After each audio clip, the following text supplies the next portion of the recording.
Okay, assalamu alaikum, barkamu da warhaka, barkamu da wannan da kuke gani magani ne na ƙara ruwan spam. Idan ka san idan ka kawo sai ka ga spam ɗinka nan yana nan kaɗan kuma sai ka gan shi very light, za ka iya amfani da wannan. Zo mana wanda ya amfani da shi. Wanda ya amfani da shi? Ga wanda ya amfani da shi. Gani na. Ku gan shi nan? Wallahi ni ne. Maganin tana da auki. Ba ya hausa ba. Ba ni ɗaya ce, kun ga wannan na ƙara ruwan spam ne. Ai da ka sha ƙara maka ruwan spam. Kwarai kuwa. Sosai. Ya yi tik.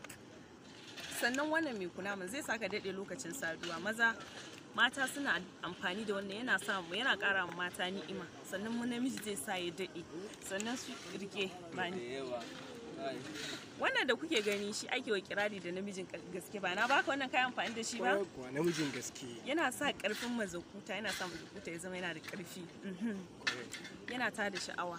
Idan ka san baka da sha'awa ka sha wannan zai sa yana sa ka daɗe. Idan kai ka san kai ɗan minti 1 minti 2 ne wanda zai sa ka daɗe. Sannan yana rage gajiya, ba wai za ka yi sai ka ji na gaji. Ba haka ba ne. Sai yana ƙara ruwan spam shi ma kun gan shi ne. Shi ake wa kirari da namijin gaske. Sai wannan da kuke gani kun gan shi yadda yake sweetheart, ya kaga wannan? Wallahi kuwa. Kun gan shi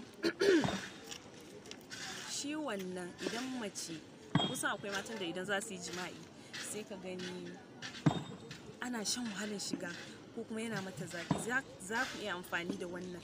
Sannan idan ka san kai namiji ne, maza kuma za ku iya amfani da shi. Kun gan shi nan, maza su iya amfani da shi, mata maza su iya amfani da shi. Maza su shafa akan azzakarinsu lokacin saduwa.